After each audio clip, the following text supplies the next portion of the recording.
Hello students, welcome to the MPPSC Point by Muskan Rodani. This is our new channel जहां हम आपको MPPSC के regarding complete preparation करवाने वाले हैं। MPPSC प्रीलिम्स, MPPSC मेंस दोनों के लेक्चर्स आपको इसी चैनल में प्रोवाइड करवाए जाएंगे। तो इस जर्नी में हमने पहले शुरू किया है MPPSC paper 3 part B unit 3 का। ये जो यूनिट है वो डील करती है with the Ayush and it's principles. तो आयुष में हमने आयुर्वेद और उससे रिलेटेड सारे कॉन्सेप्ट को कवर कर चुके हैं। उसके बाद फिर हमने लास्ट लेक्चर में योगा कॉन्सेप्ट को लिया था। उसके सारे प्रिंसिपल्स और सारे कॉन्सेप्ट जो आपके सिलेबस में मेंशन है उन सबको हम कवर कर चुके हैं। आज हम शुरू करने वाले हैं इससे जुड़े हुए तीसरे टॉपिक नेचुरोपैथी को। तो ये पूरा जो लेक्चर होगा वो डील करेगा नेचुरोपैथी से। तो नेचुरोपैथी आपके सिलेबस में नेचुरोपैथी और उससे रिलेटेड कुछ कॉन्सेप्ट के बारे में मेंशन किया हुआ है, जैसे कि soil treatment, sunbath, hydrotherapy and its types. तो इस लेक्चर में हम कोशिश करेंगे कि ये तीनों कॉन्सेप्ट हम कवर कर दें। तो आज हम सबसे पहले शुरू करते हैं सॉइल ट्रीटमेंट के बारे में। तो सॉइल ट्रीटमेंट क्या होता है, उसके क्या बेनिफिट्स होते हैं वो हम पढ़ेंगे। तो सॉइल ट्रीटमेंट को हम अर्थ थेरेपी भी बोलते हैं और इसी को ही हम ग्राउंडिंग के नाम से भी जानते हैं। अर्थ थेरेपी या ग्राउंडिंग क्या होता है? ये कुछ ऐसी प्रोसेस है जिसे आप परफॉर्म करते हैं अर्थ के कांटेक्ट में रहकर। तो जब आप अर्थ के डायरेक्ट कांटेक्ट में होते हैं, अर्थ से आपकी बॉडी टच हो रही होती है, तो उस प्रैक्टिस को हम कहते हैं अर्थ थेरेपी या फिर ग्राउंडिंग। अब अर्थ थेरेपी का मतलब क्या? कि अगर आप अपने अर्थ से जुड़े हुए हैं, अगर आप उनके कांटेक्ट में हैं, तो ये आपको कुछ ना कुछ थेराप्यूटिक ट्रीटमेंट देगी, कुछ ना कुछ आपको थेराप्यूटिक बेनिफिट्स इससे मिलेंगे। मतलब अगर आप स्ट्रेस में हैं तो वो रिड्यूस हो जाएगा, आप रात को सो नहीं पा रहे हैं तो वो ठीक हो जाएगा, आपको एंग्जाइटी हो रही है तो वो ठीक हो जाएगा। तो जो भी आपके कुछ प्रॉब्लम्स हैं उसको सॉल्व करने में ये अर्थ आपकी हेल्प करती है। तो इन एक्टिविटीज में आता है जैसे वॉकिंग बेयरफुट, नंगे पाँव चलना, या फिर अर्थ पर ऐसे लेट जाना, सो जाना। इसके अलावा गार्डनिंग करना अपने नंगे हाथों से, इसका मतलब बिना कोई ग्लव्स वगैरह पहने ऐसे ही उन्हें गार्डनिंग करना, ये सारी होती हैं एक्टिविटीज जो कि ग्राउंडिंग के अंदर आती हैं। हालांकि इसकी साइंटिफिक रिसर्च के बारे में अगर हम बात करें तो इससे क्या कोई थेराप्यूटिक इफेक्ट होते हैं या नहीं होते हैं, यह भी डाउटफुल है। मतलब ये रिसर्च अभी चल ही रही है, इससे हमें कुछ 100% गारंटी के साथ हम ये बोल नहीं सकते। पर फिर भी जिन्होंने इसे परफॉर्म किया है वो ये मानते हैं कि इसके कई सारे फिजिकल, मेंटल और इमोशनल वेलबींग इससे जुड़ी हुई होती है। तो इससे कई सारे बेनिफिट्स हमारी बॉडी को मिलते हैं। तो कुछ हम इसके थेराप्यूटिक बेनिफिट्स के बारे में इस लेक्चर में पढ़ेंगे। हालांकि मैं पहले ही बता दूं कि इन लेक्चर्स में जो भी हम बेनिफिट्स के बारे में पढ़ेंगे वो साइंटिफिकली प्रूवन नहीं है। तो नेचुरोपैथी कॉन्सेप्ट है, इसके कुछ बेनिफिट्स होते हैं, लेकिन अभी तक इसे हमारी साइंस ने प्रूव नहीं किया हुआ है। तो सेम एज आयुर्वेद, आयुर्वेद के भी कई सारे ऐसे कॉन्सेप्ट हैं जिसे हमारी साइंस ने अभी एक्सेप्ट नहीं किया, वैसे ही ये भी है। तो चलिए सबसे पहले है अर्थिंग या फिर ग्राउंडिंग। तो सॉइल ट्रीटमेंट आपके अलाउ करती है कि आप अपने अर्थ सरफेस के साथ फिजिकल कांटेक्ट में आए। या तो आप उससे, आपके पैर उससे टच होने चाहिए, या तो आपके हाथ, या तो आपकी पूरी बॉडी उससे टच होनी चाहिए। जिसकी वजह से क्या होता है, जब आप ऐसा करते हैं तो अर्थ से इलेक्ट्रॉन ट्रांसफर होते हैं और आपकी बॉडी में आते हैं। तो इस प्रोसेस को हम अर्थिंग या फिर ग्राउंडिंग कहते हैं। और जब ऐसा होता है तो ये क्या करती है, आपकी बॉडी को न्यूट्रलाइज करने में हेल्प करती है। आपकी बॉडी के अंदर अगर कुछ इन्फ्लेमेशन है तो उसे रिड्यूस करने में हेल्प करती है, और आपकी बॉडी का ओवरऑल इलेक्ट्रिकल बैलेंस को मेंटेन करने में हेल्प करती है। तो अर्थिंग एंड ग्राउंडिंग का मतलब ही ये होता है कि आपकी बॉडी का फिजिकली कांटेक्ट होना अर्थ की सरफेस के साथ। इससे होगा ये कि इलेक्ट्रॉन ट्रांसफर होंगे, जिसकी वजह से आपकी बॉडी का इलेक्ट्रिकल बैलेंस बना रहेगा। दूसरा बेनिफिट है इसका स्ट्रेस रिडक्शन। अगर आप नेचर के साथ अपना टाइम स्पेंड करते हैं तो वो आपकी हेल्प करती है कि ये अर्थ के नेचुरल रिदम के साथ आपका रिदम भी सेट या अलाइन होने लग जाए। जिससे क्या होता है, आपके स्ट्रेस लेवल रिड्यूस होते हैं और आपको रिलैक्सेशन मिलता है। ठीक है, तो मतलब ये अगेन ये एक ऐसा क्लेम है जो साइंस नहीं करती, बट ऐसा माना गया है। अगर आप इसे परफॉर्म करेंगे तो डेफिनेटली आपको कुछ ना कुछ रिजल्ट इससे मिलेंगे। तो सॉइल ट्रीटमेंट क्या करती है, आपकी बॉडी को रिलैक्स करती है, आपका स्ट्रेस लेवल कम करती है, जिसकी वजह से आपका जो माइंड है वो बेटर तरीके से काम कर पाता है। आप अपने प्रेजेंट मोमेंट को एंजॉय कर पाते हो। ओके, तो आपका स्ट्रेस होता ही इसलिए है जब आप अपने फ्यूचर के बारे में सोच रहे होते हो या फिर अपने पास्ट के रिगार्डिंग किसी चीज़ के बारे में आप रिग्रेट कर रहे होते हो। तो ये अर्थ थेरेपी क्या करती है, आपकी हेल्प करती है आपको प्रेजेंट मोमेंट के साथ जोड़ने में। तो जब आप आज में जीना शुरू कर देते हो, अपने प्रेजेंट मोमेंट को आप इंजॉय करने लग जाते हो, ना पास्ट ना प्रेजेंट, ना पास्ट ना फ्यूचर किसी की टेंशन नहीं होती है, तो आपका स्ट्रेस अपने आप कम होने लग जाता है। तो इसके कई सारे कामिंग इफेक्ट्स हैं जो आपके माइंड को काम करने में हेल्प करती है, आपके नर्वस सिस्टम को काम करने में हेल्प करती है और आपके मूड को अच्छा रखती है और आपका जो मेंटल वेलनेस है वो उससे इम्प्रूव होता है। इसके बाद है आपका इम्प्रूवमेंट इन स्लीप क्वालिटी। तो जिन्होंने इसको परफॉर्म किया है वो ये भी बताते हैं कि जो अगर आप सॉइल ट्रीटमेंट करते हैं तो उससे आपकी स्लीप क्वालिटी भी इम्प्रूव होती है। आपका सर्केडियन रिदम इम्प्रूव होता है। सर्केडियन रिदम क्या होता है? सर्केडियन रिदम का मतलब होता है आपकी डेली एक्टिविटीज का rhythm as per the rhythm of the nature. तो जैसा आपका नेचर का रिदम जा रहा है उसी के साथ आपको अपनी एक्टिविटीज का रिदम अलाइन करना है। तो सूरज अगर उग रहा है तो आपको सुबह उसी के साथ जल्दी उठ जाना है। सूरज जब ढल रहा है तो आपको भी अपने सारे काम समेट कर सोना है, मतलब जल्दी नाश्ता खाना खाकर सो जाना है। सूरज जब ओवरहेड है तो आपको अपनी एक्टिविटीज पर फोकस करना है। तो ये सब क्या है कि जैसे नेचर का रिदम है उसके साथ अपने रिदम को भी मैच करना है, सर्कैडियन रिदम। तो ये अगर आप सॉइल ट्रीटमेंट लेते हैं तो ये सर्केडियन रिदम आपका रेगुलेट होने लग जाता है, जिसकी वजह से आपकी स्लीप क्वालिटी बढ़ती है। अब स्लीप क्वालिटी इसीलिए भी बढ़ती है क्योंकि स्लीप तब अच्छी होती है जब आपका एक प्रॉपर रूटीन होता है कि आपको इतने बजे सो ही जाना है और इतने बजे उठ जाना है। अगर आपका ये रूटीन सेट नहीं है, आप कभी 3 बजे सो रहे हैं रात को, कभी 4 बजे सो रहे हैं, कभी 2 बजे सो रहे हैं, फिर जब मन चाहा तब उठ रहे हैं, तो आपकी क्वालिटी कभी अच्छी नहीं हो सकती। तो क्योंकि ये आपकी माइंड को रिलैक्स करती है, आपका सर्केडियन रिदम बनाती है, मतलब आपका एक रूटीन सेट करती है, इसकी वजह से आपकी जो स्लीप क्वालिटी होती है वो इम्प्रूव होती है। साथ ही ये कॉर्टिसोल लेवल को भी रिड्यूस करती है। कॉर्टिसोल लेवल क्या होते हैं? तो जब आपके माइंड में बहुत ज़्यादा टेंशन होती है ना तो एक हार्मोन होता है वो रिलीज होता है, कॉर्टिसोल जिसे हम कहते हैं। तो क्योंकि आपके स्ट्रेस को रिड्यूस करती है तो साथ ही में जो कॉर्टिसोल लेवल होते हैं हमारी बॉडी के वो रिड्यूस हो जाते हैं। इसकी वजह से आपको एक रिलैक्सेशन की पोजीशन मिलती है और आप रेस्ट से सो सकते हैं, मतलब आराम से आप सो सकते हैं। फिर आता है पेन रिलीफ और हीलिंग। तो ऐसा भी माना गया है कि जो अगर आप सॉइल ट्रीटमेंट करते हैं तो उसका एक डायरेक्ट कॉन्टेक्ट होता है आपके एनर्जेसिक इफेक्ट, मतलब आपकी जो अर्थ ट्रीटमेंट है या सॉइल ट्रीटमेंट है इससे आपको कुछ एनर्जेसिक इफेक्ट मिलते हैं। एनर्जेसिक इफेक्ट का मतलब क्या होता है? जिसे हम कहते हैं पीड़ा नाशक, मतलब आपकी बॉडी में अगर कहीं पे पीड़ा है, कहीं तकलीफ है, तो उसे ये खत्म कर देते हैं। ऐसे इफेक्ट आपकी अर्थ में होते हैं और ये आपकी बॉडी के नेचुरल हीलिंग को स्ट्रॉन्ग करता है। तो कई बार क्या होता है ना कि आपकी बॉडी वीक हो जाती है, तो अगर आपको थोड़ा सा भी कुछ फीवर हो जाता है तो आपको बाहर से हेल्प चाहिए होती है, मेडिसिनल हेल्प चाहिए होती है अपनी बॉडी को इम्प्रूव करने के लिए, हील करने के लिए। पर अगर आप नेचुरोपैथी में इस सॉइल ट्रीटमेंट को फॉलो करते हैं तो ये आपकी बॉडी की नेचुरल हीलिंग को स्ट्रॉन्ग करती है। मतलब अगर आपको कुछ हो भी जाता है तो आपको किसी दूसरी चीज पर डिपेंड नहीं होना पड़ेगा हील होने के लिए, आपकी बॉडी अपने आप हील हो जाएगी। तो कुछ रिपोर्ट्स भी ऐसे शो करती हैं कि ये जो अर्थ ट्रीटमेंट है या सॉइल ट्रीटमेंट है वो आपको बहुत क्रॉनिक पेन को भी रिड्यूस करने में हेल्प करती है। कहीं इंजरी हुई है तो उसकी फास्ट रिकवरी में हेल्प करती है और अगर कहीं पे वाउंड है या घाव है तो उसकी भी प्रॉपर हीलिंग करने में हेल्प करेगी। तो हालांकि इस चीज़ का भी कोई साइंटिफिक प्रूफ नहीं है हमारे पास, पर फिर भी जिन्होंने इनको परफॉर्म किया है अगर आप उनसे पूछेंगे तो उनसे आपको एक रिपोर्ट अगर आप तैयार करें तो उनसे हमें ये पता चलता है कि इससे आपका पेन कम होता है, इंजरी अगर हुई है तो उसकी रिकवरी फास्ट हो जाती है। ये सारे बेनिफिट्स हमें सॉइल ट्रीटमेंट से मिलते हैं। फिर आपका आता है इम्यून सिस्टम सपोर्ट। तो एक ऐसा भी माना जाता है कि सॉइल ट्रीटमेंट अगर आप करते हैं तो आपकी बॉडी का जो इम्यून सिस्टम है वो बूस्ट होता है। आपके इम्यून फंक्शन सब बहुत अच्छे से काम करने लग जाते हैं। आपकी बॉडी में अंदर जो भी इन्फ्लेमेशन है वो रिड्यूस हो जाते हैं।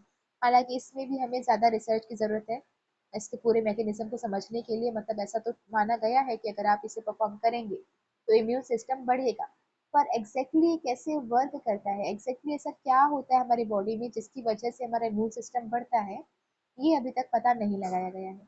तो हमें रिजल्ट्स तो पता है पर हमें उसकी रीजंस, उसके कॉजेस नहीं पता। तो उसके लिए हमें और ज़्यादा रिसर्च करनी पड़ेगी। इसके बाद है कनेक्शन टू द नेचर।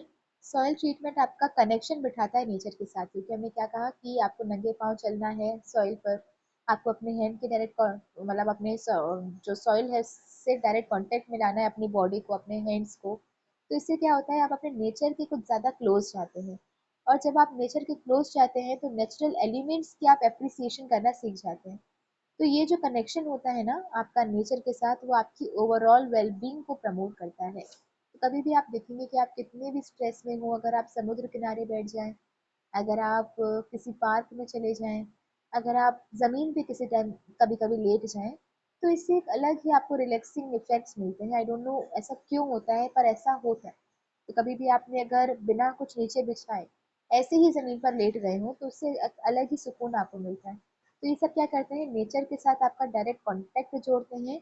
और जब नेचर के साथ डायरेक्ट कांटेक्ट होता है तो उससे क्या होता है, आपकी ओवरऑल जो फीलिंग्स होती हैं अंदर से, वेलबींग होती है, हार्मनी होती है, इकोलॉजिकल अवेयरनेस होती है, अपने आसपास की जो इकोलॉजी है, एनवायरनमेंट है, उसके बारे में आपको ज़्यादा अवेयरनेस मिलती है। हालांकि जो सॉइल ट्रीटमेंट है वो अभी भी मतलब नॉर्मली सेफ ही माना जाता है हर इंडिविजुअल के लिए, लेकिन इसकी प्रैक्टिस जो है वो हमें कुछ प्रिकॉशन के साथ करनी चाहिए। क्योंकि जब आप नेचर के साथ या फिर अपनी ज़मीन के साथ डायरेक्ट कांटेक्ट में आते हैं, तो उन सॉइल में आपको कोई शार्प ऑब्जेक्ट्स भी मिल सकते हैं। जैसे अगर आप पार्क में चले जाते हैं और नंगे पाँव चलते हैं वहां पर, तो आपको नहीं पता कि घास के नीचे क्या है।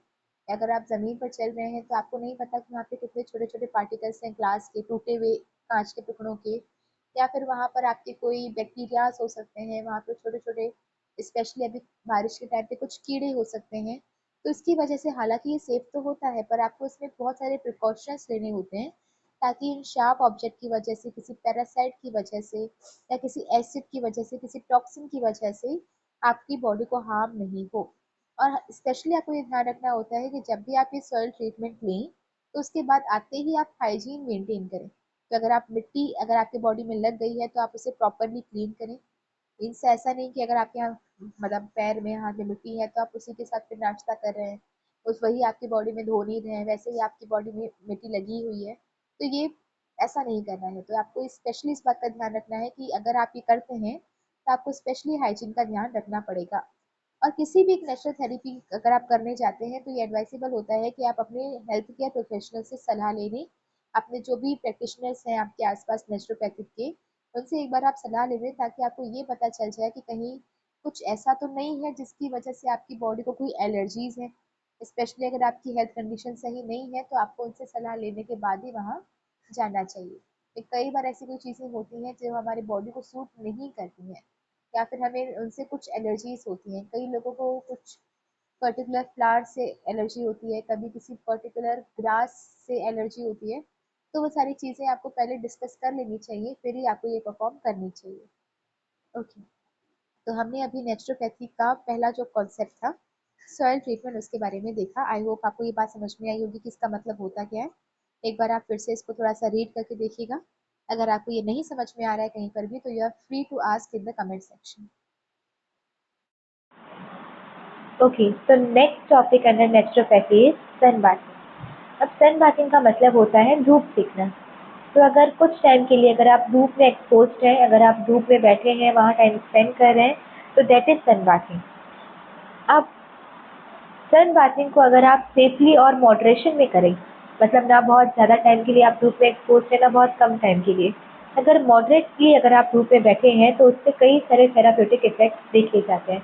मतलब अगर आप कुछ टाइम के लिए धूप में बैठ जाएं तो आपकी बॉडी की कई सारी डिसीजेज हैं जो सनलाइट क्योर कर सकती है। जब आप सनलाइट में एक्सपोज रहते हैं, अगर आप सनलाइट में बैठते हैं, तो उससे क्या होता है, उससे आपकी बॉडी को विटामिन डी मिलता है, जिससे आपका सर्केडियन रिदम ठीक होते हैं। अब सर्केडियन रिदम हम बहुत बार पहले भी पढ़ चुके हैं। अगर आपकी बॉडी के जो रूटीन है, अगर आपकी लाइफ के जो रूटीन है वो नेचर के रूटीन के साथ, उनके रिदम के साथ अलाइन कर रहे हैं, तो आप सर्केडियन रिदम में हैं। मतलब जब सूरज उगता है तो उसके साथ आप उठ जाएंगे, जब सूरज ढलेगा तो तब आप भी अपना सारा काम समेट कर फिर रात को जल्दी सो जाएंगे। और जब सूरज बिल्कुल सर पर होगा तो आप अपनी जो भी डेली एक्टिविटीज़ है उसे परफॉर्म कर रहे होंगे। मतलब आपका सोना उठना जागना सारी चीज़ें डिपेंड होगी आपकी नेचर के रिदम पर। तो उससे हम कहते हैं सर्केडियन रिदम आपका इम्प्रूव होता है। इससे आपके मूड एनहेंसमेंट बेनिफिट से मिलते हैं। मतलब जब आप सनलाइट में एक्सपोज होते हैं तो आपके जो स्ट्रेस लेवल है वो कम होता है, डिप्रेशन कम हो जाता है और आपका मूड जो है वो अच्छा हो जाता है। इसके और भी कई सारे थेरापेटिक इफेक्ट हैं जो हम आगे पढ़ते हैं। तो सबसे पहला है विटामिन डी प्रोडक्शन। तो सनलाइट क्या करती है, सनलाइट में अगर आप एक्सपोज हैं तो आपकी बॉडी में विटामिन डी का प्रोडक्शन बढ़ाती है, जो आपकी बोन की हेल्थ के लिए बहुत अच्छा होता है, आपकी इम्यून फंक्शन को अच्छा करता है, इवन आपकी ओवरऑल वेलबींग के लिए बहुत अच्छा होता है। तो विटामिन डी का तो डायरेक्ट कनेक्शन आपके बोन से होता ही है। तो अगर आपकी विटामिन डी अगर आपकी बॉडी को नहीं मिल रहा है तो आपकी जो बोन्स हैं वो वीक होने लग जाती हैं, एंड इवन कुछ टाइम के बाद उसमें क्रैक्स भी आने लग जाएंगे। मतलब अगर आप कहीं गिर गए हैं तो easily you have the more risk कि आपका जो बोन है वो फ्रैक्चर हो जाएगा। तो इसकी वजह से विटामिन डी का प्रोडक्शन आपकी बॉडी में बहुत बहुत ज़रूरी होता है, जिसका मेन सोर्स आपकी सनलाइट है। इसके अलावा बॉडी की इम्यून फंक्शन को इम्प्रूव करने में हेल्प करता है, तो आपकी बॉडी में सहन शक्ति बढ़ती है। इसका मतलब अगर आपको कभी भी कोई बीमारी हो जाती है तो आप उससे बहुत जल्दी निपट सकते हो। ओवरऑल वेलबींग आपकी इस विटामिन डी से अच्छी होती है। तो ये अगर इसके फ़ायदे हैं, तो अगर विटामिन डी डेफिशिएंट हो जाएगा, मतलब विटामिन डी की कमी हो जाती है आपकी बॉडी में, तो जस्ट इसका रिवर्स हो जाएगा। हेल्थ कंडीशन थोड़ी-सी वर्स हो जाएँगी, आपकी इम्यून सिस्टम वीक हो जाएगा, आपको बोन्स डिसऑर्डर ऑर्डर होने लगेंगे, आपके मूड डिसऑर्डर होने लगेंगे। मतलब आपके मूड स्विंग्स होने लगेंगे, आपको डिप्रेशन होने लगेगा, आपका मूड खराब होने लगेगा। ये सारे नुकसान अगर आपको होंगे, अगर आप विटामिन डी आपकी बॉडी में कम है तो। इसीलिए आपकी सन बाथिंग बहुत ज़रूरी होती है ताकि विटामिन डी की लेवल्स आपकी बॉडी में मेंटेन रहें। इसके बाद है आपका मूड एनहेंसमेंट। सनलाइट से अगर आप एक्सपोज होते हो, अगर आप सनलाइट में रहते हो कुछ टाइम के लिए, तो आपकी बॉडी से सेरोटोनिन रिलीज होता है। अब सेरोटोनिन क्या होता है? सेरोटोनिन एक आपकी माइंड में आपकी ब्रेन से जुड़ा हुआ एक ऐसा हार्मोन आप कह सकते हो जिसका रिलेशन होता है आपके मूड रेगुलेशन से।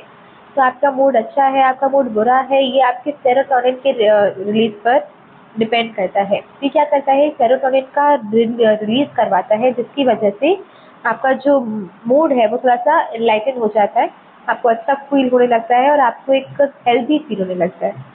तो सन बाथिंग जो है वो आपकी हेल्प करती है, कि इसके अलावा ये भी हेल्प करती है कि वो आपकी बॉडी में जो सीज़नल अफेक्टिव डिसऑर्डर है, जिसे हम सैड के नाम से जानते हैं, उससे भी कम करने में हेल्प करती है। अब सीज़नल अफेक्टिव डिसऑर्डर क्या होता है?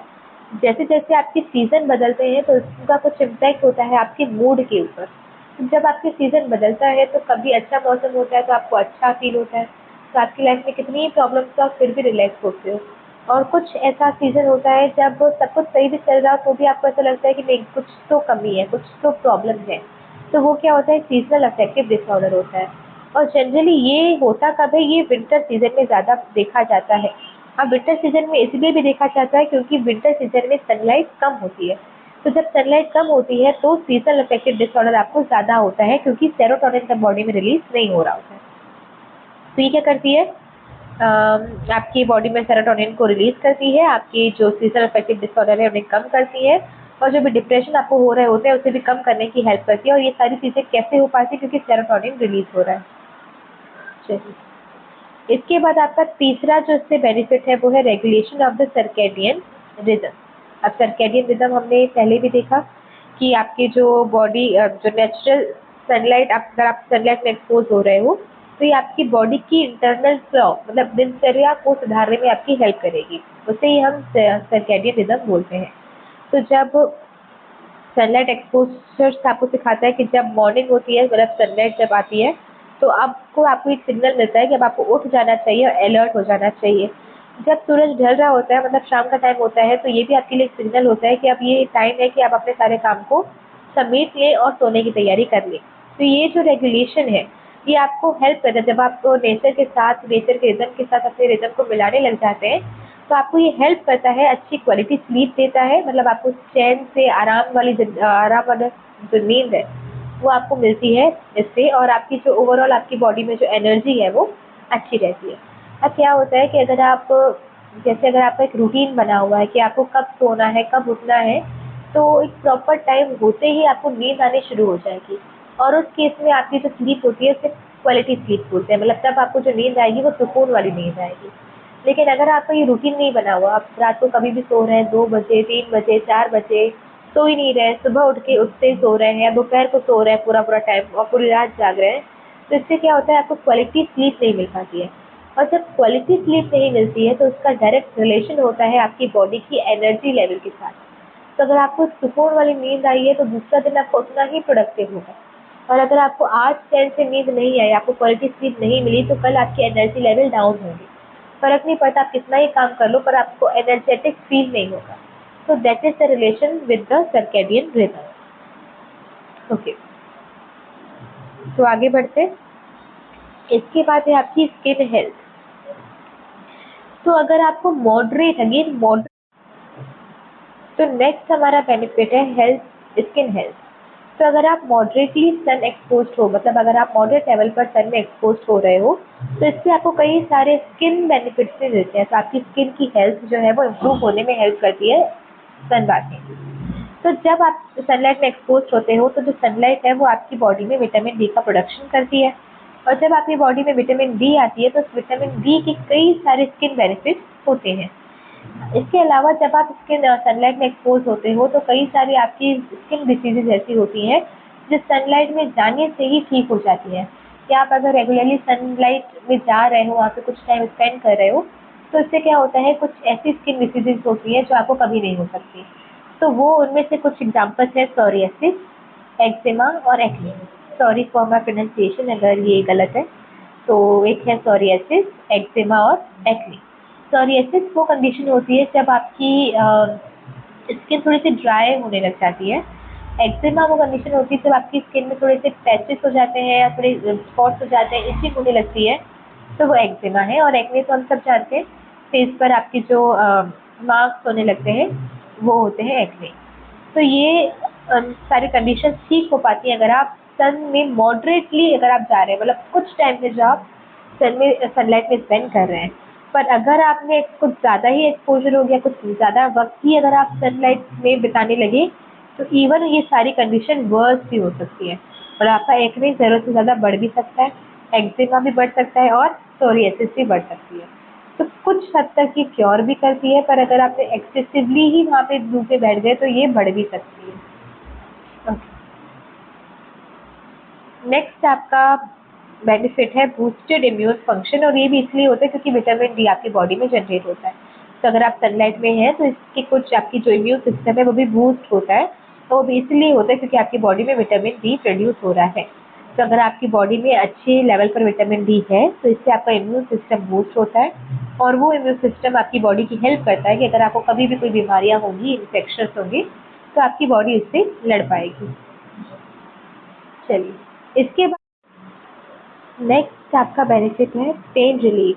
तो जब आप सन बाथिंग करते हैं तो उससे उससे कुछ एनाल्जेसिक इफेक्ट भी होते हैं।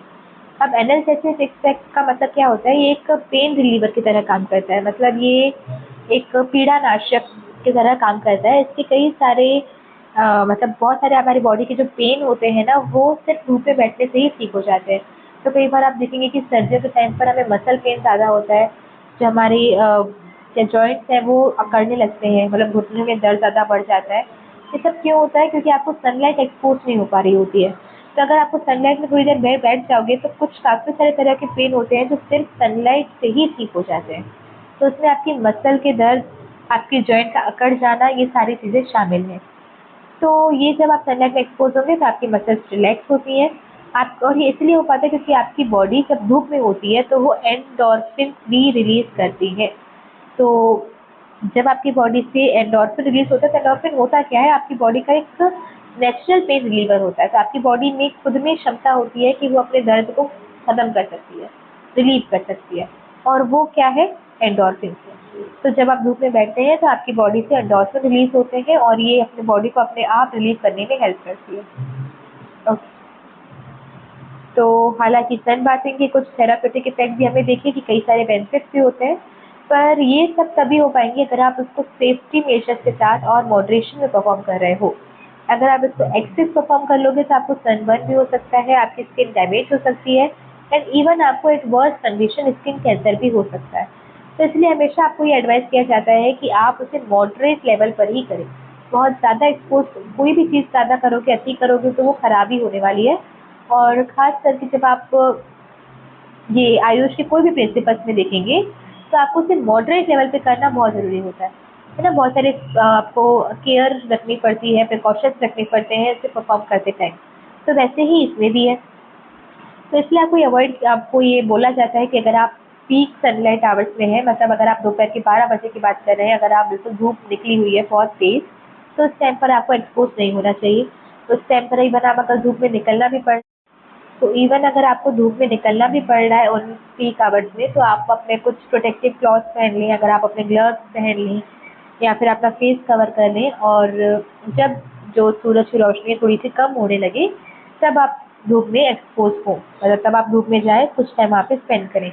इवन सुबह का टाइम या फिर बिल्कुल शाम का टाइम अच्छा होता है। इसके अलावा उन लोगों को जिनकी स्किन बहुत ज़्यादा फेयर होती है या जिनकी फैमिली में पहले कभी स्किन कैंसर हो चुका है, उनको तो खास करके एक्स्ट्रा प्रिकॉशंस लेने चाहिए और उन्हें इवन हेल्थ केयर प्रोफेशनल्स से सलाह भी कर लेनी चाहिए बिफोर सन बाथ। ओके, तो ये पूरा कॉन्सेप्ट था हमारा सन बाथिंग का, जिसमें हमने देखा कि सन बाथिंग होता क्या है, मॉडरेशन में से परफॉर्म करना चाहिए, इससे विटामिन डी प्रोड्यूस होता है, इससे आपका मूड इनहेंस होता है और मूड इसलिए इनहेंस हो पाता है क्योंकि सेरोटोनिन नाम का भी एक हार्मोन रिलीज होता है। इससे सीजनल अफेक्टिव डिसऑर्डर भी ठीक हो जाते हैं। इसके बाद है सर्केडियन रिदम बनाने में हेल्प करता है, आपकी स्किन हेल्थ को प्रमोट करता है और आपके अंदर इम्यून फंक्शन को बूस्ट करता है। आपका पेन रिलीवर की तरह भी काम करता है, स्पेशली इसलिए क्योंकि इससे एंडोर्फिन रिलीज होते हैं। Okay, that's it. ओके, तो नेचुरोपैथी के अंदर जो लास्ट टॉपिक है हमारा वो है हाइड्रोथेरेपी। अब हाइड्रोथेरेपी का मतलब क्या होता है? हाइड्रो मतलब होगा वाटर और थेरेपी मतलब कुछ ऐसी टेक्निक्स जिससे हम अपनी बॉडी की कंडीशंस को इम्प्रूव करते हैं। तो अगर आपकी बॉडी में कोई डिसीज़ है, कोई डिसऑर्डर है, तो उसे ठीक करने के लिए जो टेक्निक्स हम यूज़ करते हैं उसे थेरेपी बोलते हैं। तो ऐसी थेरेपी जिसमें वाटर का यूज़ हो, दैट इज हाइड्रोथेरेपी। चलिए, तब जो हाइड्रोथेरेपी है उसे हम वाटर थेरेपी भी बोलते हैं। इसमें कई सारी टेक्निक्स होती हैं जिसमें हम वाटर का यूज़ कर रहे हैं, तो उसे हम हाइड्रोथेरेपी बोलेंगे। अब ये जो वाटर इसमें यूज़ किया जाता है वो अलग अलग फॉर्म्स में यूज़ किया जाता है। कई बार water as a liquid state में यूज़ किया जाता है, कई बार वाटर को स्टीम के रूप में, मतलब गैसियस फॉर्म में यूज़ किया जाता है। तो अलग अलग फॉर्म में, अब अलग अलग टेम्परेचर में भी। कई बार जैसे हमें गर्म पानी चाहिए, ठंडा पानी चाहिए, तो उसे भी यूज़ किया जाता है। स्पेशली जब हमें मसल्स को रिलैक्स करना होता है तो हम गर्म पानी यूज़ करते हैं, जब थोड़ा सा वार्म वाटर। तो अलग अलग टेम्परेचर में हम यूज़ करते हैं, अलग अलग प्रेशर्स में यूज़ करते हैं। अब कई बार हम पानी के थ्रू मसाज ले रहे होते हैं, तो उसके प्रेशर को बढ़ाकर कम करके हम अपनी हाइड्रोथेरेपी में मसाज भी इंक्लूड कर सकते हैं। तो इन सब से क्या होता है, वो पानी को अलग अलग फॉर्म में, अलग अलग टेम्परेचर में, अलग अलग प्रेशर में यूज़ करके हम ओवरऑल अपनी हेल्थ को प्रमोट कर सकते हैं, हमारी बॉडी को रिलैक्स कर सकते हैं और अगर हमारी बॉडी में कोई पेन है तो हम उसे हील कर सकते हैं। तो ये जो हाइड्रोथेरेपी है वो बहुत कई अभी नया कॉन्सेप्ट नहीं है, बहुत ही टाइम से उसे परफॉर्म किया जा रहा है, बट हालांकि अभी उतना ज़्यादा प्रमोट नहीं हो पाया है, इसकी अवेयरनेस अभी उतनी ज़्यादा नहीं है। पर ये एग्जिस्ट बहुत सालों से करता है, मतलब कई सौ सालों से एग्जिस्ट करता है। तो कुछ कॉमन हाइड्रोथेरेपीज हैं जो अभी हम आगे पढ़ने वाले हैं, जिसमें सबसे पहला है हॉट वाटर बाथ और दूसरा है कोल्ड बाथ। तो हॉट बाथ का मतलब क्या होता है, गर्म पानी में डुबकी लगाना सबसे कॉमन फीचर है हाइड्रोथेरेपी का, जो हमने कभी ना कभी तो किया ही होगा। तो जब हम कहीं जैसे बचपन में भी हम जब रेस में पार्टिसिपेट करते थे और फिर हमारे पैर में दर्द होता था, या फिर स्पेशली हमारे घर पे जो दादाजी होते हैं या दादी होती हैं, उनके मसल्स में जब पेन हो रहा होता है, पैरों में दर्द होता है, तो हम क्या करते हैं, उनके गर्म पानी में उनके पैर डाल देते हैं ताकि क्या हो जाए, उनके मसल्स रिलैक्स हो जाएँ। इससे आपका जो सर्कुलेशन होता है बॉडी में, जो ब्लड सर्कुलेशन होता है वो भी इम्प्रूव होता है। आपकी बॉडी का डिटॉक्सिफिकेशन होता है थ्रू द स्वेटिंग, तो पसीने के थ्रू आपकी बॉडी डिटॉक्स भी हो रही होती है। अगर आप उसी गर्म पानी में कुछ और इंग्रेडिएंट्स डाल दें, जैसे अगर आप नमक डाल दें, कुछ एसेंशियल ऑयल डाल दें, कुछ हर्ब्स डाल दें उसमें, तो इससे उस थेरेपी का जो बेनिफिट है वो और भी इंक्रीज हो जाएगा। इसके बाद है हमारा कोल्ड बाथ। तो कोल्ड बाथ का मतलब क्या होता है, कोल्ड वाटर में डुबकी लगाना, मतलब इमर्स करना from in the cold water. ये भी एक जाना माना तरीका है हाइड्रोथेरेपी का, जिसमें हम क्या करते हैं, अपनी बॉडी को पूरी तरीके से सबमर्ज कर देते हैं इन द कोल्ड वाटर थोड़ी देर के लिए। इससे क्या होता है, आपके बॉडी में कहीं पर भी सूजन है या फिर आपकी बॉडी नम पड़ गई, जैसे सुन्न पड़ गई है कोई बॉडी या पेन है कहीं पर, तो उसे ट्रीट करने के लिए हम कोल्ड बाथ लेते हैं। तो ये इससे और वो जैसे हमने पहले क्या पढ़ा, हॉट बाथ, फिर हमने पढ़ा कोल्ड बाथ। अब एक ऐसा भी बात होता है जिसमें हम अल्टरनेटिवली दोनों ले रहे होते हैं, उसे हम कहते हैं कॉन्ट्रास्ट हाइड्रोथेरेपी। तो कॉन्ट्रास्ट हाइड्रोथेरेपी हमारा आगे एक अलग से पॉइंट है, उसमें हम इसे ठीक से पढ़ेंगे। पर ये क्या होता है, हॉट हॉट हॉट और कोल्ड दोनों साथ में कर रहे होते हैं, अल्टरनेटिवली कर रहे होते हैं। चलिए, नेक्स्ट है हमारा स्टीम बाथ या सॉन। तो स्टीम बाथ और सॉन अलग अलग है। स्टीम बाथ और सॉन भी अगर आप करते हैं तो ये भी हमारी हाइड्रोथेरेपी का एक तरीका है, जिसमें आप गर्म हवा या फिर स्टीम के थ्रू गैसियस फॉर्म में वाटर का यूज़ कर रहे होते हैं और उससे अपनी बॉडी को रिलैक्स कर रहे होते हैं। तो ये जो ट्रीटमेंट जब आप करते हैं तो उसमें गर्म ओके, तो जब हम गर्म हवा में या फिर स्टीम में अपनी बॉडी को एक्सपोज करते हैं, तो इससे क्या होता है, हमारी बॉडी में स्वेटिंग होने लगती है, जिसकी वजह से हमारी बॉडी डिटॉक्सिफाई हो पाती है और हमारी जो मसल्स होती हैं वो रिलैक्स हो पाती हैं।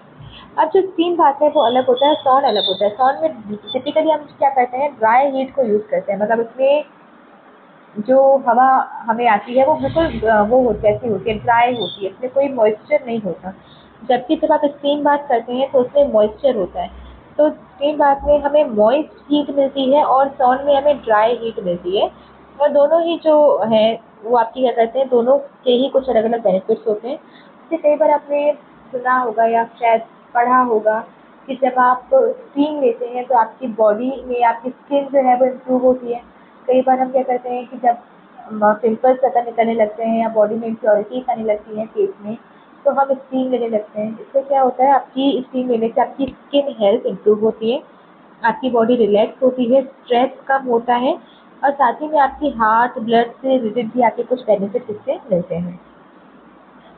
ओके, इसके बाद है हमारा हाइड्रो मसाज। अब हाइड्रो मसाज क्या होता है, हम वाटर के डिफरेंट डिफरेंट प्रेशर को यूज़ करके, मतलब वाटर का जो प्रेशर है वो चेंज करके हम यहाँ पे अपनी बॉडी का मसाज लेते हैं। तो अगर आप कभी वाटर पार्क गए हो तो वहाँ पर वेव्स वाला होता है, तो जैसे वेव्स में नहीं कभी प्रेशर आता है फिर वहाँ जाता है फिर आता है फिर जाता है, तो इसकी वजह से क्या होता है, हमारी बॉडी को एक मसाज मिलता है। तो बस वैसा ही, सेम वैसा नहीं बट उसके से मिलता जुलता एक हमारा हाइड्रो मसाज होता है। चलिए, तो ये जो हाइड्रो मसाज होता है वो आपके मसल टेंशन को, मसल्स अगर स्टिफ हो गई हैं तो उससे रिलीज करने में हेल्प करता है, रिलीफ देने में हेल्प करता है। साथ ही में बॉडी की जो ब्लड सर्कुलेशन है इसे प्रमोट करता है, आपकी बॉडी का रिलैक्सेशन, आपकी बॉडी को रिलैक्स करता है।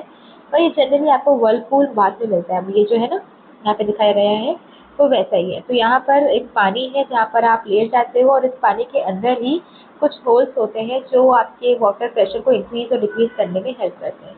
जैक्विजी भी होती है, जैक्विजी होती है जिससे क्या होता है कि एक बड़ा सा होता है जिसमें 3-4 लोग आप आराम से बैठ के ये हाइड्रो मसाज ले सकते हैं। और कुछ हाइड्रोथेरेपी पूल्स होते हैं, स्पेशली डिज़ाइन किए गए पूल्स होते हैं जिसके थ्रू आप हाइड्रोथेरेपी ले सकते हैं। अब ये हाइड्रोथेरेपी पूल्स जो होते हैं ना उसमें ओवरऑल हर एक फीचर होता है, मतलब पानी को गर्म करने का, ठंडा करने का, प्रेशर को इंक्रीज करने का, प्रेशर को कम करने का, चाहो तो आप वाटर ले लो, चाहे तो आप स्टीम ले लो। तो यह सारी जो फैसिलिटीज होती हैं वो आपकी हाइड्रोथेरेपी पूल में होती है। इसके बाद हमने याद है, हमने जब पहले पढ़ा हॉट और कोल्ड बाथ में, तो हमने ये भी पढ़ा था कि वहाँ पे कॉन्ट्रास्ट हाइड्रोथेरेपी भी होती है। तो कॉन्ट्रास्ट हाइड्रोथेरेपी क्या होती है, alternatively hot and cold water को अप्लाई करना ताकि आपकी बॉडी की हीलिंग प्रॉपर हो सके और आपकी बॉडी में जो ब्लड सर्कुलेशन है वो ठीक से हो सके। तो यहाँ पे क्या होता है, ऑल्टरनेटिवली हम पहले हॉट वाटर फिर कोल्ड वाटर यूज़ करते हैं, फिर शॉवर्स लेते हैं ताकि हमारी बॉडी में जो इन्फ्लेमेशन है वो कम। अब क्या होता है ना, जो आप दोनों ही अल्टरनेटिव यूज़ करते हैं तो आपको दोनों के बेनिफिट्स मिलते हैं। तो ये आपकी बॉडी को रिलैक्स करने में भी हेल्प करेगा, आपकी मसल्स को में अगर अकड़ गई है, स्टिफनेस है तो उसे ठीक करने में हेल्प करेगा, अगर कहीं चोट लगी है तो उसे रिकवर होने में हेल्प करेगा और आपके इम्यून फंक्शन को भी प्रमोट करेगा। तो दोनों के जो बेनिफिट्स हमने देखे थे वो दोनों के बेनिफिट्स आपको यहाँ मिलेंगे। इसके बाद है हाइड्रोथेरेपी शावर्स। अब हाइड्रोथेरेपी शावर्स जो होते हैं ये आपको अलग अलग वाटर प्रेशर टेम्परेचर में आपको ये मसाज भी देते हैं। मतलब आपकी नीड पर डिपेंड करता है कि आपको कैसे थेरेपी चाहिए। तो उस थेरेपी, उस पर्टिकुलर थेरेपी आपको देने के लिए उसके टेम्परेचर को, प्रेशर को और फॉर्म को चेंज किया जाता है यहाँ पर। तो ये जो शॉवर्स है इसमें कई सारे फीचर्स होते हैं, जैसे इसमें वाटरफॉल मसाज होता है। मतलब आपको ऊपर से पानी, जैसे जैसे वाटरफॉल होता है ना, तो वैसे ही ऊपर से आपका पानी आएगा। इसके बाद जेट मसाज होता है। इसके बाद एक क्रोमोथेरेपी में क्या होता है, कलर्स होते हैं। तो कई बार आपने देखा होगा कि जब आप पूल में अगर आप गए हैं कभी, तो आपने वहाँ पे देखा होगा कि लाइटिंग इफेक्ट होता है, कभी red light, green light, yellow light. तो इससे क्या होता है, आपकी जो नर्व्स होती है वो रिलैक्स होती है, मतलब आपका जो मूड होता है वो रिलैक्स होता है उससे। साथ ही में जो हाइड्रोथेरेपी शॉवर्स होते हैं वो आपकी वही सारी चीज़ें हैं कि आपके रिलैक्स करती हैं बॉडी को, बॉडी में ब्लड सर्कुलेशन इंप्रूव करती हैं, मसल टेंशन अच्छी करती है। जब आप कॉन्सेप्ट पढ़ेंगे ना, चाहे आयुष में किसी का भी कॉन्सेप्ट हो, चाहे आयुर्वेद का हो, चाहे योगा का हो, चाहे नेचुरोपैथी का हो, तो उसमें जनरली आपको एक बार कॉन्सेप्ट समझ लेना है। इसके बाद फिर उसके जो बेनिफिट्स हैं ये मोर और लेस सेम ही होते हैं। तो आपको थोड़ा सा बस एक पॉइंट पकड़ लेना है, जैसे हाइड्रोथेरेपी शॉवर्स क्या होते हैं। एक स्पेसिफिक ऐसे शॉवर्स होते हैं जिसमें आपकी कौन सी थेरेपी आपको लेनी है, उस पर्टिकुलर थेरेपी से रिलेटेड आपको वो डिफरेंट प्रेशर, टेम्परेचर ये सब ऑफर करता है। इसके एग्जांपल्स देख लेना कि वाटरफॉल मसाज होता है, जेट मसाज होता है, क्रोमोथेरेपी होती है, दैट्स इट। बेनिफिट्स सब में लगभग वही होंगे कि आपकी बॉडी को रिलैक्स करती है, आपकी मसल टेंशन को रिलीव करती है, सर्कुलेशन प्रमोट करती है, एक्सेट्रा। इसके बाद है अंडर वाटर एक्सरसाइज। तो पानी के अंदर एक्सरसाइज करा, तो कई बार जो हाइड्रोथेरेपी पूल होते हैं ना, जो हमने देखा कि स्पेशली डिज़ाइन किए जाते हैं ताकि उसमें टेम्परेचर एडजस्ट हो सके, उसमें प्रेशर एडजस्ट हो सके और उसमें आपकी फॉर्म एडजस्ट हो सके। तो वैसे ही इसमें कई सारे जो पूल्स होते हैं उसमें वो वेल इक्विप्ड होते हैं एक्सरसाइज इक्विपमेंट से, मतलब उसके अंदर ही एक्सरसाइज करने के लिए कई सारे इक्विपमेंट्स होते हैं। और वो जो इक्विपमेंट्स होते हैं वो इसलिए होते हैं ताकि पानी के अंदर आपसे थोड़ी बहुत जेंटल एक्सरसाइजेस होती रहें। तो ये आपकी बॉडी में इसकी फ्लेक्सिबिलिटी को इम्प्रूव करने के लिए। और पानी के अंदर जब आप नॉर्मली अगर पानी में चलते हैं तो थोड़ी एनर्जी ज़्यादा लगती है, और अगर आप एक्सरसाइज कर रहे हैं तो और थोड़ी ज़्यादा एनर्जी लगेगी, जिसकी वजह से आपकी मसल्स स्ट्रेंथन होती है, आपकी मसल्स की जो पावर है वो इंक्रीज होती है। और ये सब आप कर रहे होते हैं ध्यान में रखकर कि इसकी वजह से आपके मसल्स तो इम्प्रूव हो, लेकिन आपके जॉइंट्स पर ज़्यादा प्रेशर ना जाए। ओके। तो इससे भी आपका जो मूड है वो एनलाइटन होता है, फिजिकल थेरेपी और रिहैबिलिटेशन करने में, आपकी बॉडी को रिहैबिलिटेट करने में हेल्प करती है। इसके बाद है वास्तु। अब वास्तु क्या होता है, ये एक तरीके का बॉडी वर्क होता है जो आप मतलब शियात्सु मसाज जैसा होता है। अब शियात्सु मसाज क्या होती है, एक ऐसी मसाज होती है जिसमें कोई थर्ड पर्सन, मतलब कोई सेकेंड पर्सन, दूसरा इंसान क्या करता है, आपकी बॉडी को स्ट्रेच करने में हेल्प करेगा, आपकी बॉडी को रिलैक्स करने में हेल्प करेगा। तो इस वास्तु सेशन में भी क्या होता है, आपकी कोई प्रैक्टिशनर होते हैं जो आपकी बॉडी को थोड़ा थोड़ा सा स्ट्रेच करते हैं, थोड़ा थोड़ा मसाज टेक्निक से, मतलब कुछ मसाज करते हैं वो आपको, और ये सब होता है पानी के अंदर। तो इससे जब आप ये परफॉर्म करते हो तो इससे अगेन आपकी बॉडी रिलैक्स हो जाएगी, टेंशन कम हो जाएगा, आपको बॉडी मतलब बॉडी अवेयरनेस बढ़ती है इससे, और आपका दिमाग भी इससे शांत होता है। तो वास्तु एक तरीके का बॉडी वर्क है जो आप पानी के अंदर रह के करते हैं। इसमें एक दूसरा पर्सन होता है जो आपकी बॉडी को स्ट्रेच करवाने में हेल्प करता है, और ये सेम लगभग लगभग सेम होता है शास्त्र मसाज के जैसे। बस फ़र्क ये है कि शास्त्र मसाज पानी के बाहर होता है और वास्तु मसाज पानी के अंदर होता है। इसके बाद है हाइड्रोथेरेपी का बस कंक्लूजन, कि हाइड्रोथेरेपी जो होती है वो मतलब आपकी कन्वेंशनल मेडिकल ट्रीटमेंट के साथ मिलकर आपकी बॉडी को ट्रीट करने में अपना योगदान दे सकती है। मतलब आप जो कन्वेंशनल फॉर्मूलाज अपनाते आए हैं बॉडी को ट्रीट करने के, जैसे पेन है तो पेन रिलीवर ले लिया, मेडिसिन ले ली, तो उन सारे के साथ साथ ये जो वाटर ट्रीटमेंट है वो भी आपको हेल्प कर सकता है आपकी बॉडी को ठीक करने में, ओवरऑल हेल्थ को प्रमोट करने में।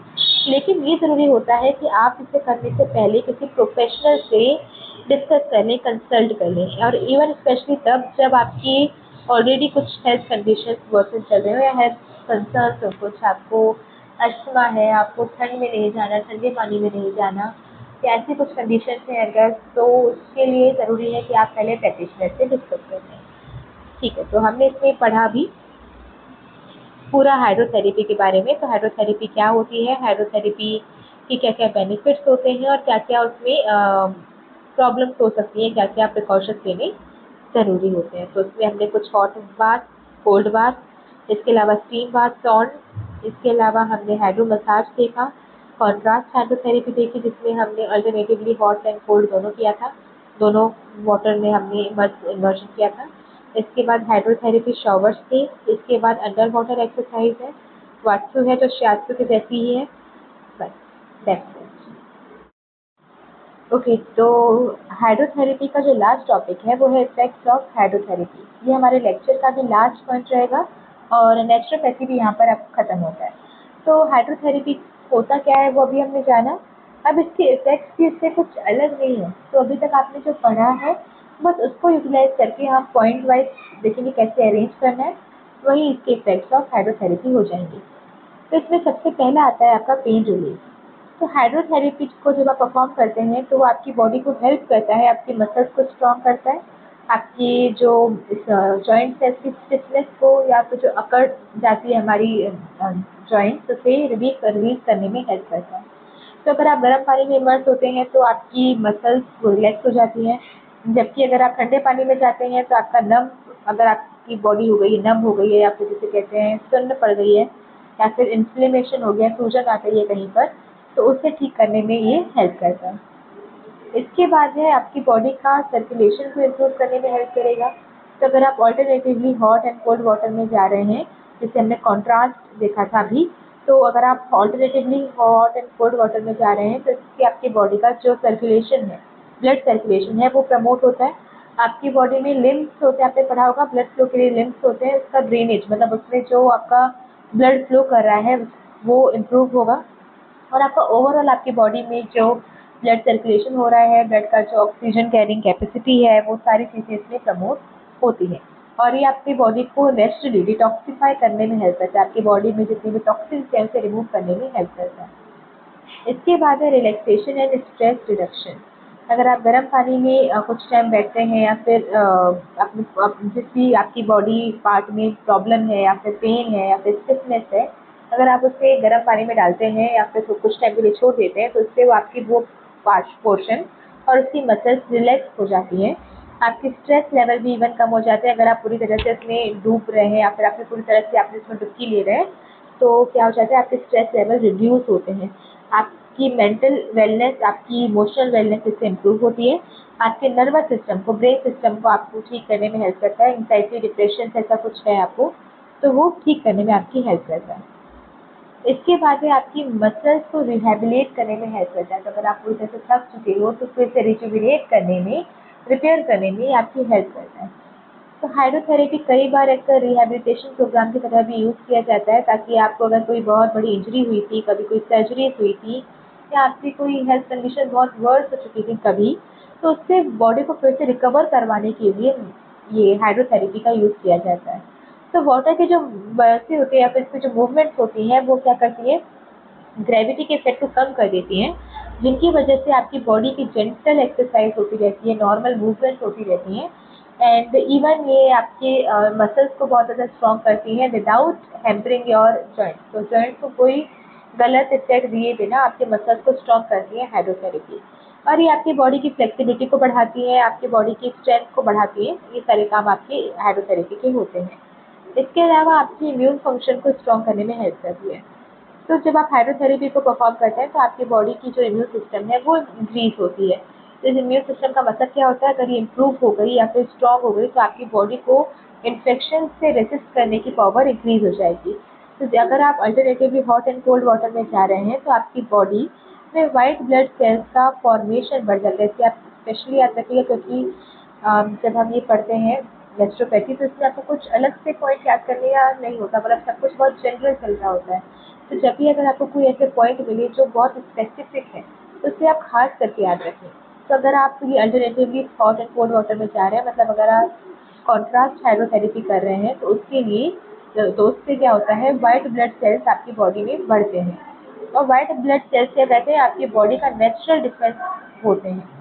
ठीक है, तो रेड ब्लड सेल्स और वाइट ब्लड सेल्स आपने पढ़ा होगा साइंस एंड टेक्नोलॉजी में, और नहीं पढ़ा तो हम इसमें आगे चल के वो जो यूनिट है वो भी कवर करने वाले हैं। तो वहाँ पे हम डिटेल में पढ़ेंगे कि किस तरह से वाइट ब्लड सेल्स आपकी बॉडी की इम्यूनिटी को बढ़ाते हैं। तो ये भी हमें हाइड्रोथेरेपी से मिलता है। इसके बाद है आपकी स्किन हेल्थ। तो हाइड्रोथेरेपी की ट्रीटमेंट से आपको क्या की स्किन भी जो है वो भी प्योर होती हैं, या स्किन की जो प्रॉब्लम्स होती हैं वो भी क्योर होती हैं। जिससे हमने देखा हाइड्रोथेरेपी में हम स्टीम लेते हैं तो स्टीम से आपके जो पोर्स होते हैं वो ओपन होते हैं, मतलब आपके स्किन से जो भी इम्प्योरिटीज़ हैं, टॉक्सिन्स है वो रिमूव करने में हेल्प करती है। ठीक है, तो ये आपकी स्किन की सर्कुलेशन को बढ़ाता है, डिटॉक्सिफिकेशन करता है, आपकी बॉडी को हाइड्रेट रखने में हेल्प करता है। तो जबकि जो गर्म पानी होता है वो आपके पोर्स को ओपन करता है, जैसे अभी हमने देखा स्टीम में आपके पोर्स ओपन होते हैं। इससे क्या होता है आपकी बॉडी की आपकी स्किन की क्लीजिंग होती है और जो भी इम्प्योरिटीज होती हैं वो निकल जाती हैं। जबकि जो वाइट कोल्ड वाटर होता है वो आपकी पोर्स को क्लोज कर देता है और ताकि आपकी स्किन ब्राइट लगे। तो आपने सुना होगा कि अगर आपकी बॉडी में कुछ इम्प्योरिटीज़ हैं, ब्लैकहेड्स हो गए हैं, पिंपल्स हो रहे हैं या स्किन थोड़ी सी वर्स हो रही है, तो हम क्या करते हैं, हम स्टीम लेना शुरू कर देते हैं। तो स्टीम से क्या होता है आपके पोर्स ओपन होते हैं और डीप क्लींजिंग होती है। इसके बाद आपने ये भी सुना होगा कि कई लोग जो मतलब गर्ल्स करती भी होंगी, आइस को अप्लाई करते हैं फेस पर, जिससे क्या होता है आपके जो पोर्स होते हैं वो क्लोज हो जाते हैं और आपकी स्किन ब्राइटन लगती है। तो जो ओपन पोर्स होते हैं ना वो आपकी बॉडी में थोड़े थोड़े वैसा लगता है कि इवन नहीं है आपका फेस। तो अगर आप उसमें आइस अप्लाई करते हो तो इवननेस दिखती है, ब्राइटनेस दिखती है फेस पर। तो दोनों के ही अपने अपने यूजेस होते हैं, दोनों ही आपकी स्किन हेल्थ को बेटर करने में हेल्प करती है। देन आपकी कुछ रेस्पिरेटरी रिलीफ भी मिलता है। तो कई बार अगर हमें सर्दी होती है तो डॉक्टर हमें सलाह देते हैं कि आप भाप लेना शुरू करिए, स्टीम लेना शुरू करिए।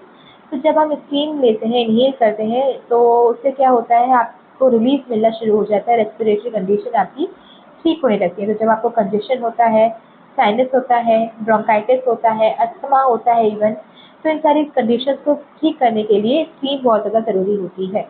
तो जो गर्म और मॉइस्ट हवा एयर होती है वो आपके नाक में जो म्यूकस होता है, जिस तरीके से सर्दी होती है, तो उसे लूज करने में हेल्प करता है और उसे निकालने में हेल्प करता है। तो जो आपने कफ जाम होता है अंदर, तो उसे लूज करके उसे निकालने में हेल्प करता है।